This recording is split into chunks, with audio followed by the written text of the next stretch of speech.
Okay, let's start with lesson 8.2b. So we covered a lot yesterday with learning how to do a proper confidence interval for proportions, one prop z interval. So today we're talking about choosing the sample size. So this is kind of a little nuanced. I'll ask questions about this. You gotta know how to do it. So sometimes you want to choose a sample size. So like if you were to do a presidential election, you want to kind of know on the front end, how many people should I go poll? Should I poll like 10 people or 100 people or 1,000 people or what? So you want to kind of know what that is. So you're going to use the formula for margin of error. So this is like the second half of that formula we learned yesterday, p hat plus or minus z critical value times the standard error. So the part of that formula that's margin of error is the last two, z critical value times the standard error. And so we actually make a formula out of that. We're going to call that a formula. We just kind of referred to that is the margin of error, but now it's actually a formula. And so that is the formula. So to calculate the sample size, n, it involves plugging in everything else that you want, and then you're solving for n, basically. So we don't know the value of p hat until the study's been conducted. This means we have to guess the value of p hat. Oh, so that's tough, right? Because wait, how do we do this in advance? We don't even know what our sample is going to be. Like we don't know how many people are going to vote for a certain person or whatever it is. So there's two ways. One way is to do a pilot, like a test, and kind of use that or maybe past experience you've had. I haven't heard that way used very often, but I think it could be used. That makes sense. This is the more common way that I see is when you don't know, you just kind of go, let's just pretend it's something kind of average like 50%. So if you're talking about presidential election, whoever it is you're polling, let's just pretend it's going to be 50% for Biden or whoever it is that we're voting for.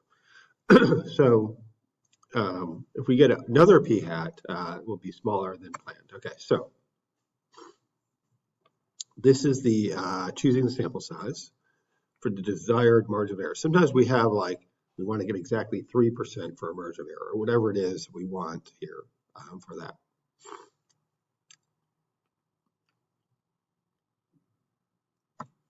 Okay, so a company has received complaints about its customer service. The manager intended to hire a consultant to carry out a survey of customers. Before contacting the consultant, the company president wants the idea of the sample size that we required to pay for. So that's important. How much money is this going to cost? One value of interest is the proportion P of customers who are satisfied with the company's customer service. She said she wants to estimate within 3 percentage points. That's the margin of error there, is 0.03. At a 95% confidence level, how large a sample is needed? Okay, so let's look at this problem.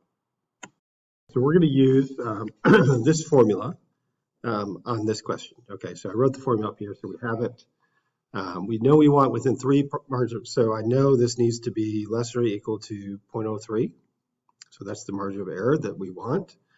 Z critical value is pretty easy to get. If you get, there's 95% here in the middle, so that means there's 2.5% over here, 2.5% over here. That adds up to 100%. So you get your calculator out, and you do good old-fashioned inverse norm. So menu 653. You put in 0.975, and it gives you 1.96. So this Z critical value here is 1.96, so 1.96. You might just have that memorized. I know that sounds funny, but it happens a lot. Square root of, we don't know what P hat is or Q hat. We haven't done our sample yet. What are we supposed to do? Well, what it just says is we can estimate by saying, let's just say it's 0.5. For P hat, which means Q hat would be 1 minus 0.5, which is also 0.5. So now we have a nice inequality. Now, if you're good at math, you can actually solve this at that point. But this is stats class. You don't have to do a whole lot of math. So hit menu on your calculator, go to algebra, and there's a command called solve, which you may be familiar with.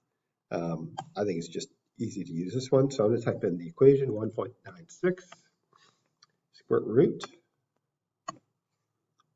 fraction controlled divide is 0.5 times 0.5 over n, and that's less than or equal to, so control equals think this will work with less than or equal to. Let's just try it.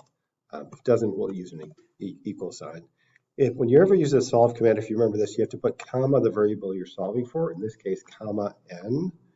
And I think it solves it. It does. It solves even inequalities. So our value needs to be, n has to be bigger than or equal to 1067.11. So how about 1068? N has to be larger than that. Let's see what they did. I think they solved this by hand. They divided by 1.96. They squared both sides. They did some multiplying by n, divided by that. Wow, it's a lot of work. Or you just use nsolve, the solve command, I mean, and you get that. And so 1067, yep, same thing. So we need at least 1,068 customers. I want it round to the nearest whole number because we're talking about, a smaller sample size and a larger margin of error, possibly more than 3 desired percentage points. So we want at least that. So I would choose the nearest whole number that kind of works, and you're good. As long as it's bigger than the 1067.11, you're going to be just fine. So let's try one more. That's basically the lesson. We learned how to do the confidence interval in the last lesson. So this is just learning that one thing. So Abby wonders about college plans for all the students at her large high school, over 3,000 students. Specifically, she wants to know the proportion of students who are planning to go to college. Abby wants to estimate within 5 percentage points of the true proportion at a 90% confidence interval. How many students should she select? Okay. So let's just kind of set up the inequality. So Z critical value is 90%. If you don't know that one, get your calculator out, menu 653, 90% means 0.95 is to the left. So 1.65, so 1.65 times square root of P hat, Q hat would be 0.5, 0.5 because we don't know those, over N is, let's just double check that, so less than or equal to. Oops. Okay, so less than or equal to, this was 5 percentage points, so 0.05. So now get your calculator out. We're going to do the solve command, menu, algebra, solve, and it's going to be 1.65. You can grab that number if you want. So what I mean by that is I can mouse up and press enter and grab the exact number. It's going to be more accurate, but it's going to be okay either way. Square root of control divide 0.5 times 0.5 all over n. If you go kind of 2 to the right, get out from underneath that.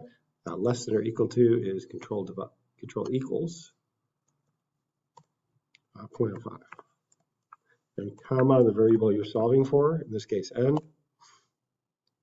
So we want at least 270 point something, so n has to be greater than or equal to 271. Would be great.